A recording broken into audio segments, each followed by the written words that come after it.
Shalom. You're listening to Rabbi Simon Altaf from Vienna in Austria. Today we're going to discuss a couple of things. Number one, ancient Israelites. Who were they? Or more importantly, who were Abraham's ancestors? And we'll also discuss who is a Jew by Torah standards, not by perception, but by what the scripture writes about the real people of Israel, and then the forefathers, the ancestors of those people, such as Abraham, and going further back to Noah. So a lot of people ask me this question. They say, you say you're a Hakohen, but you don't look like me. And this question usually comes from black Americans who are a little bit confused about their history, especially about Israelite history. And I think it's important for me to at least give you some guidance as to why I don't look like you, or why I don't have locked hair as most of you have. Because I think the more important question should be, when we look at this, we're going to get the answers that you're seeking. So let's go back to Abraham and Abraham's ancestors.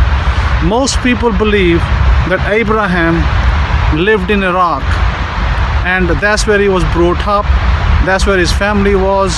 So traditionally, most Christian scholars stroke Jewish scholars probably say that he came out of Iraq, and that's what I say, perception. That perception is entirely wrong, because Abraham did not come out of Iraq, neither did his family. Since most of you probably never left your state, probably never left your country, so you wouldn't know any better, what real history is about. So first of all, if you had ever gone to Turkey, you'll find out that the cave where Abraham hid from one of the earliest rulers, as you know, Nimrod, when he was hiding in a cave in Turkey. How can he hide in a cave in Turkey if Abraham is from Iraq? Which means he was a baby at that time. Which means that the perception that you have been given about Abraham's family is entirely incorrect. Abraham's family were domiciled in Turkey. So if they were domiciled in Turkey, surely he couldn't be from Iraq, could he? So you have to now correct yourselves as to what is going on. So did he originate from Turkey? Did his ancestors originate from Turkey? Well, again, unless you really know ancient history, you're gonna be guessing, second guessing. It's almost like saying that I live in Vienna, I'm from Austria, but I don't look nothing like the people over here. Their skin color, their skin tone, their dress code, nothing like mine. So could I say that I'm from Vienna, Austria? No, of course I couldn't. If I was living here for 5 years, 10 years, I couldn't say that I'm from Vienna, Austria. Same way, Abraham's family couldn't say they are from Turkey or from Iraq. Both conclusions that most people are making would be incorrect. So where did Abraham's family come from? Well, if we look back at India's ancient history, his family actually originated out of India. That means the important question is not, should I look like you, the Negroes in America? The important question is, should you look like me? Because Abraham looked like me. If Abraham looked like me, then I look like Abraham. Therefore, I have a more right to Abraham than any of you in America. Why? Because you probably don't even know the plantations, beyond the plantations where you came from. Most of you know where your grandfather worked, or great-great-great-grandfather worked as a slave. Well, I can tell you that my great-great-great-great-grandfather came out of Iran, Persia, and we served the great kings of Persia at that time, where we were domiciled when we were expelled from Israel, because everybody knows it. It's written in the Bible, it's written in history, so all over the place, that where Israel was domiciled, the 10 tribes, they went to north, then to the east, and the 2 tribes of Israel, Judah and Benjamin, with of course Levites, they also went to Babylonia, then to Persia. And Persian Empire in the ancient times, to revise your history, wasn't Africa, by the way. Persian Empire, the Assyrian Empire, in ancient times, they uncovered parts of ancient India. So ancient India, what is ancient India today? Pakistan, Bangladesh, and India. Three nations came out of ancient India in 1947 in the partition that occurred through the British rule and the Raj in India. So, taking you back into history, who were Abraham's ancestors? They were people who called themselves Yadavas. The Yadavas were Indian people, and Josephus Flavius, who is an important historian from our people in Israel, and he writes that he believed, and he quotes historians, that the ancient people of Israel belonged to Indian philosophers. Well, if we belong to Indian philosophers, then that takes me back to the Yadava people who actually left India at one point in time. That would mean Abraham's fathers. They left India, and then the question is asked, why did they leave India? And the answer is given because Indians at that time worshipped many gods, idols, just as Abraham's father worshipped many gods. If you remember, you read about it in the book of Joshua. You will also read about this in the Tanakh, in the Hebrew Bible, what you call the Old Testament, in the book of Joshua, chapters 24. It tells you there that your forefathers came from the other side of the river. What river? What other side? The river Euphrates. The other side of Euphrates, it begins the Persian Empire, and it is a vast area covering today's modern Pakistan, Afghanistan, India, Bangladesh, Tajikistan, Uzbekistan, all those areas. So what should the ancient forefathers look like? They should look like me, not you. That's a problem, you see. That's a problem that you have to deal with. When Noah came out of the ark with his three sons, Shem, Ham, and Japheth, well, what do you think? Do you think that there were plenty of women of other nations sitting there for them to marry their children into? Of course not. So the only women that our children could marry into, so Shem's sons, they married into Ham's children. In other words, Ham's daughters. So if we take Ham's daughters, Shem, meaning Indian looking man like me, brownie, if he marries into Ham's sons who are jet black and they look like you in North America, what do you think we're going to produce? We're going to produce children with different skin tones of brown, with some with locked hair, some without locked hair. That's where you come from. That's why we have some people of Israel, ancient Israel, who perhaps look black, and we have other people who have lighter skin tones. There is no such thing as black across the board.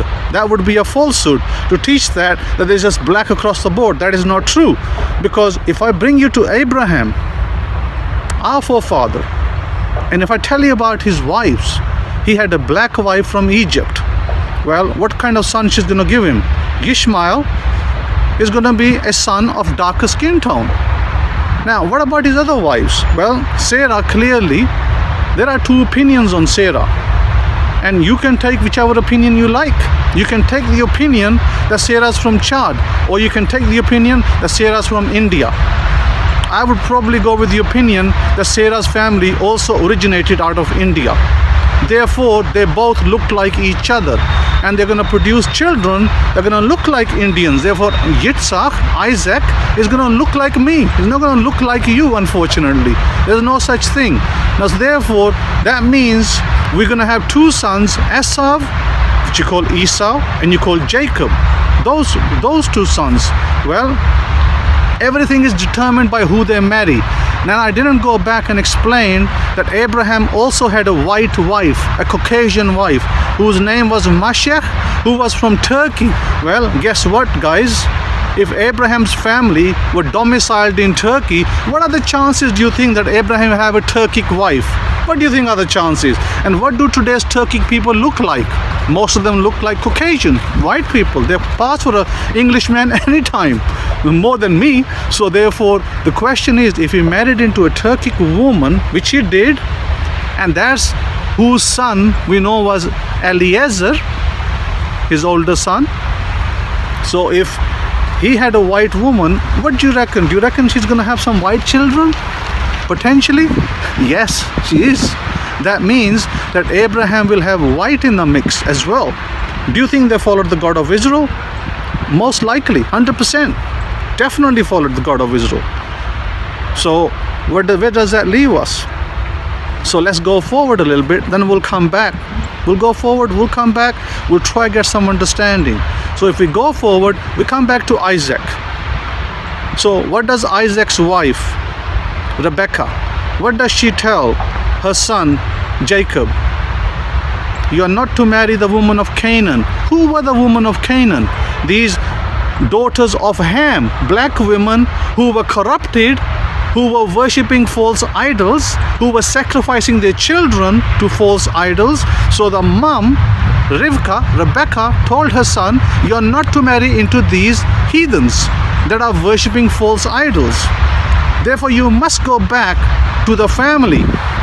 Exactly the same pattern that Abraham had taken an oath from his son Eliezer, who is referred to as his servant. He took an oath, you are not to marry my son Isaac into these heathen women in this land where I am. In other words, Canaan, daughters of Ham, who were completely corrupted by that time. Previously, in the time of Noah, that time they were all obeying Torah. But by now, several hundred years later, they no longer were in Torah. They were into all sorts of false worship. Therefore, the indictment was given against them. Do not marry into these black women because they are corrupted. They are into false worship. They do not worship the God of Israel. You must not take those women. And the injunction came from God as well later on. So therefore, what happens? What happens is that Jacob is sent back to his Indian family, Indian looking family.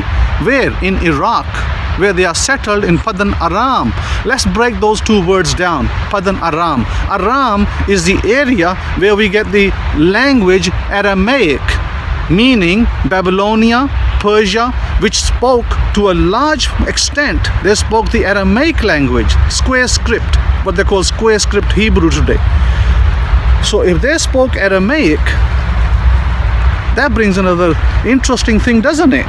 That means, surely, if they spoke Aramaic, well, do you speak Aramaic in North America? I haven't heard anybody speaking Aramaic in North America. But you can see plenty of people, even today, there are people in India who know Aramaic. If you go to Pakistan, you will have people speaking the Persian tongue. My own uncle, who passed away a few years ago, he spoke fluently the Persian tongue. Therefore, that means that North America, the black folks there who want to be Hebrews, they don't have the Persian tongue. So who has more connection to Abraham's family, you or me? Who do you think is going to be a Levite priest, you or me? So therefore, we have a genealogy. We have the language. Pakistan speaks today widely a language called Urdu, which has its roots in ancient Persian tongue. That is where the Jews came from after their exile. And today, let me tell you something of interest. Today, in 2017, I have contact with a Jewish man in Pakistan who looks 100% like me. What do you think he should look like? And he came out of Iraq. His whole family came out of Iraq. 2,000 years ago, they left Iraq at the destruction of our temple, and they went to Pakistan and they domiciled in Pakistan. So for all practical purposes today, they look like Pakistanis, of course. They're not going to look like English. They're not going to look like Americans. They're not going to look Negro either. So therefore, I think that the important question is are all the Negroes Hebrews? The answer is no, they are not. So therefore, you need to remove this ignorance card, and everybody calling themselves Israelite, shouting in the streets of New York, oh, I'm Israel. No, you're not Israel. You are just a misguided person. Because if you were really Israel, you would be obeying the Torah. You would be doing the things that my forefathers did, both in Babylonia, such as Daniel the prophet, who was my forefather, by the way, such as the Persian domiciled Hebrews, what did they do? Well, they obeyed the 7 festivals. They didn't believe in Jesus. They don't know who Jesus was. This is a later thing. Rabbi Yeshua came much later. So they obeyed the Torah laws. You can read about it. Daniel the prophet, what does he do? The king offers him delicacies, foods, everything. What does Daniel the prophet say? No, thank you. I don't want to have your food because I'm a Hebrew. I eat kosher. I want to only have lentils. Well, most of you in North America are sucking on pig and you think you're Hebrews. It's laugh, isn't it? It's laughable. In order to be a Hebrew, in order to do the Torah, you have to remove yourself from the very foods that you call your foods and the very way of lives living. You have to remove yourself from that kind of lifestyle to a Torah lifestyle. A Torah lifestyle is, number one, obeying the God of Israel, keeping the Sabbath, guarding the Sabbath. Number two, you have to eat the foods that are qualified kosher. That means you can't have pig. Number three, you cannot be celebrating festivals of the Goyim, the Gentiles. You have to celebrate festivals of Israel, Passover, Pentecost, tabernacles, all those kind of good things. So whilst most of you are still stuck in churches, still running after Jesus Christ and doing after other things, maybe some of you are into Islam and Muslim and all that nonsense. So therefore, question is this: how can you be Hebrews if your character does not resemble anything from the Torah? That means if you really had the blood of Abraham, Isaac and Jacob, then surely you would say that the Torah is your life, Torah is your faith, Torah is your way of living. But if you don't, if you're running to a church every Sunday, then I'd have to question, are you really a Hebrew? Probably not. So, I wouldn't even bank on it. However, if you were connected to Israel ancient, as I explained, that when Noah's sons came out of the ark, Shem, who was a brown man like me, his daughters married into Ham's daughter, his sons married Ham's daughters, which was permitted at that time. And so therefore we're going to produce a mixture. And if Abraham's going to have a Caucasian wife, Abraham's going to have Sarah, a wife that looks like brown color, then she's going to produce brown children. That means Isaac was like me. And then if Isaac subsequently produces 2 sons, they're going to look like me as well, right? So you look at the Middle Eastern Jews, what do they look like? Do they look like me, or do they look like, somebody else in China maybe? No, of course not.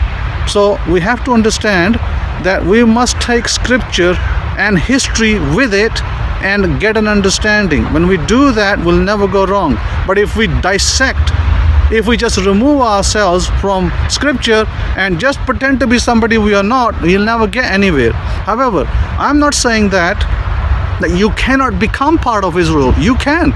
Every one of you can become part of Israel today. All you have to do is take the oath, take the immersion, give the oath, give the offering. You're ready to become Israel. You can all become Israel.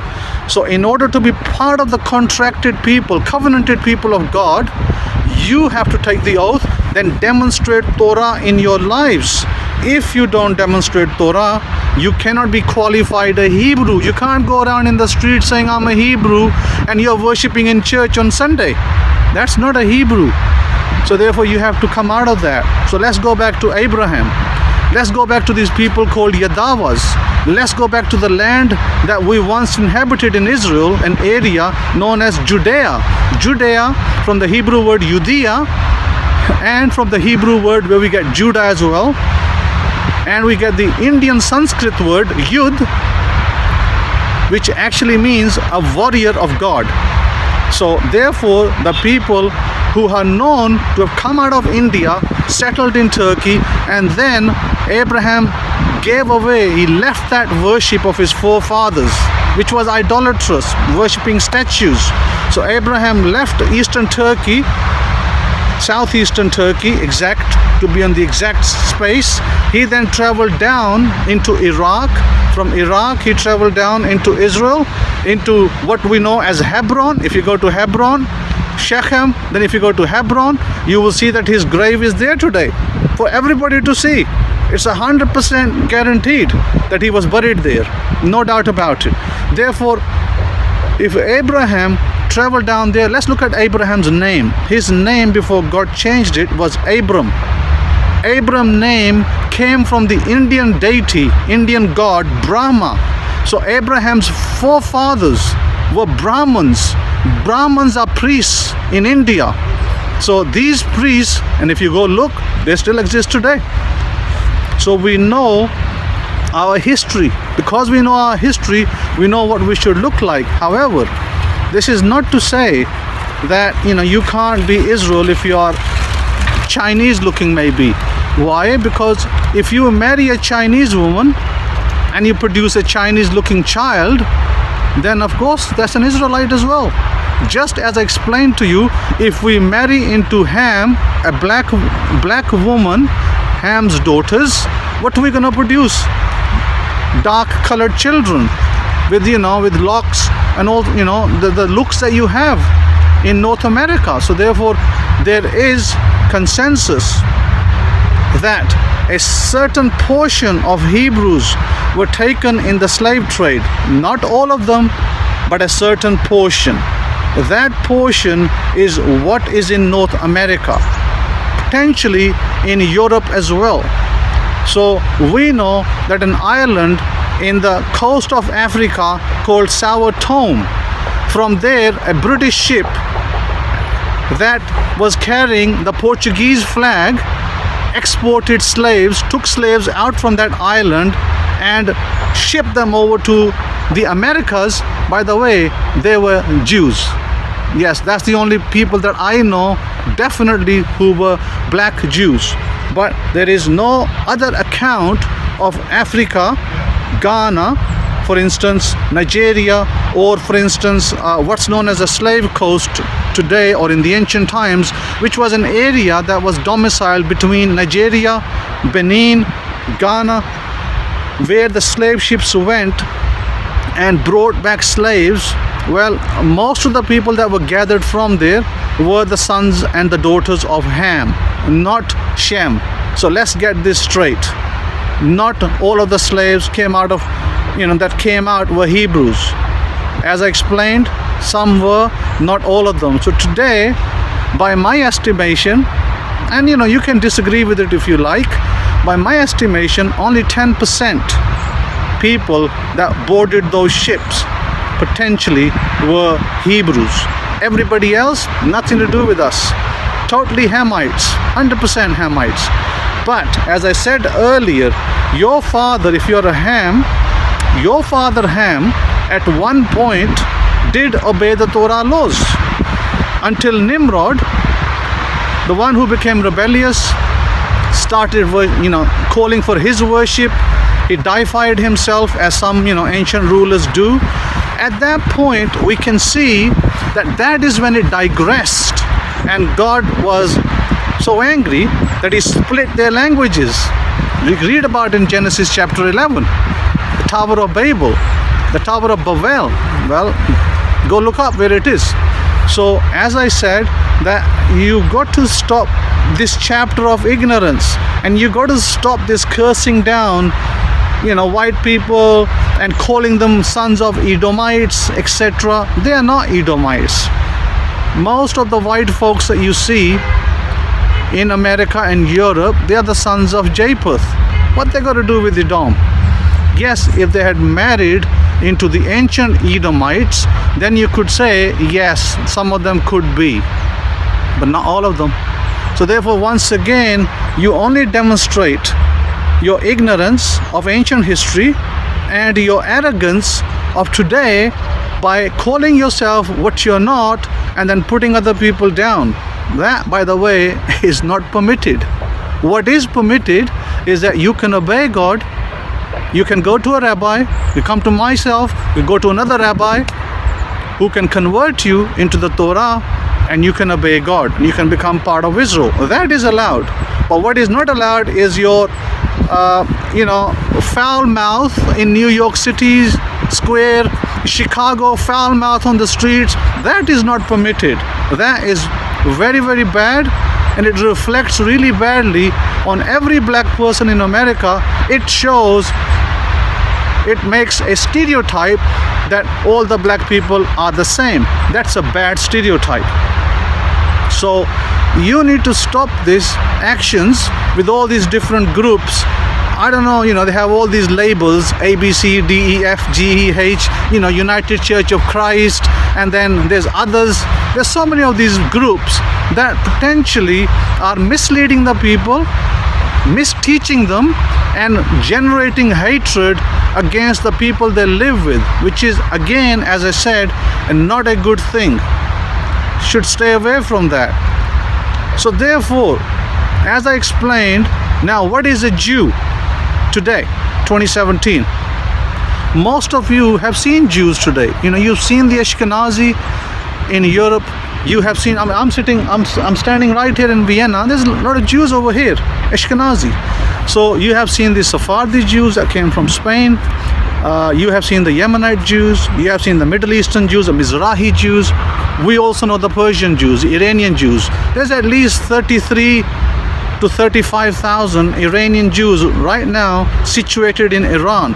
So, all different colors and shapes, but yet all called Jew. Maybe some of them are from the tribe of Judah, maybe some of them are from the tribe of Benjamin, maybe some from Levi, etc. So, question is this: we know historically that we converted two major kingdoms. We converted a kingdom in Yemen called the Himyarite Kingdom, where we had a king in the 5th century who accepted Judaism. His whole kingdom converted. We then converted another kingdom in Khazaria in the Caspian Sea region called Khazaria at the time, or also known as Al-Qusr. Those people, or Qasr, those people from that region, they converted into wholesale Judaism. Joseph was the name of their king. We had a counselor or a council to the king in Spain, and Ibn Shiprut, and he basically wrote to one of the people and asked him the question that where do you people come from? Who are you? And did the kingdom, we heard that the whole kingdom converted to Judaism. And so the person responded back, yes, that our king is called Joseph. Yes, we all converted. Yes, this is the situation. And so therefore, we know that a lot of the people of Caucasian skin tone that came into what today is termed Ashkenazi Jews, they came out of what's called the Caspian region. And today you'll find those Jews, today you'll find them in Ukraine, you'll find them in Russia, you'll find them probably in Eastern Europe, like this country, Vienna, Austria. You'll find them in Hungary, you'll find them in other parts of Eastern Europe like Poland. That's where you see a lot of white Jews. But when you go towards the Middle East, you see a lot of Jews my skin tone, like me, same like me, no different to me. In Yemen, no different to me. In dress code, wearing Middle Eastern type dresses. So therefore, that gives you a little bit brief history of our people. Therefore, as I explained, that Sarah, Abraham's wife, was called Sarai, and we have a history of somebody in India called Saraswati. So Saraswati, go look it up, who she was. Go look up Brahma. So therefore, ancient people, what they did, they took the name of their god upon themselves. That's why we got Abram instead of something else from Brahma.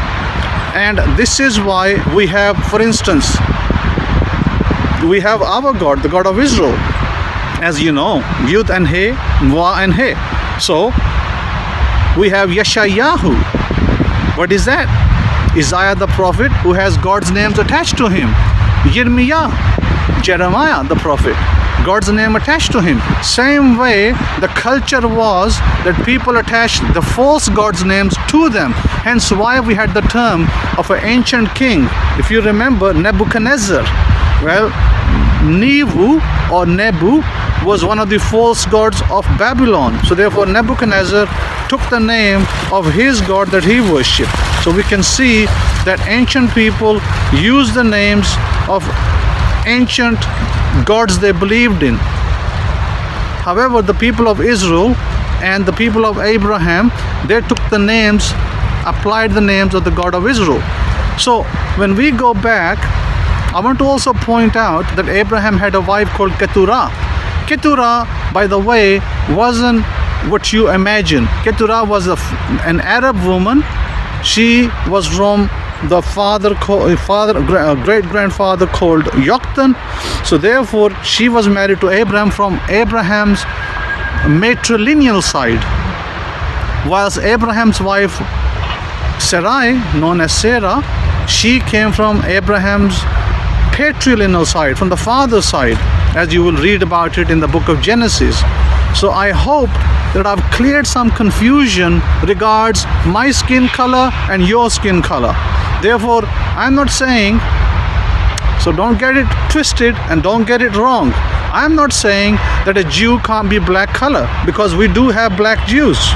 But I am saying that your behavior, your character will reflect if you are truly a Jew or not. So coming back to the question of who is a Jew today, well, most of you think that a Jew is somebody of a race and that's it, you know, he is part of Israel because he's called a Jew. No, the term Jew applies to anybody, any tribe of Israel out of the 12 tribes, and it means somebody who's consecrated to God.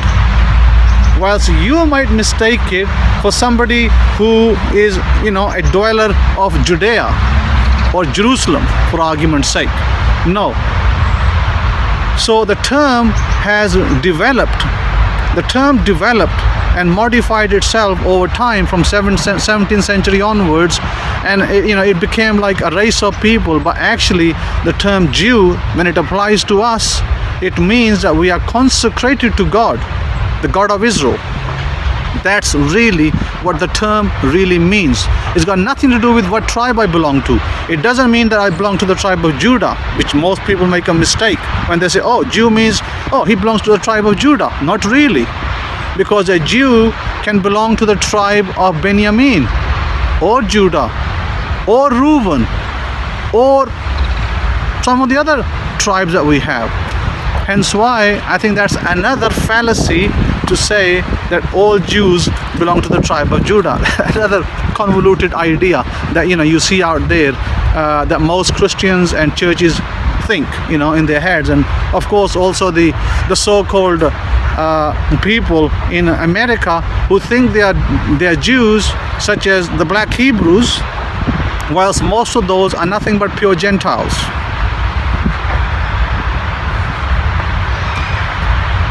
So I like to leave it at this point. It looks like my battery is running out. Not a problem. So with all this information, I hope it clarifies that how you can be part of Israel, or whether you are even part of Israel. So with this information, I hope it's been helpful for you to understand that we as Israel, we don't have a problem with people, whatever skin color they are, whether they are white, because yes, there are some Israelites who are white, whether they are black, whether they are brown, or whether they are yellow, or some other mix. So we certainly don't have a problem. However, what is important is the character of the person who is trying to obey the laws of the God of Israel. So I'll leave you with this from Vienna, Austria, Rabbi Simon Altaf, Hakohen. Shalom, shalom.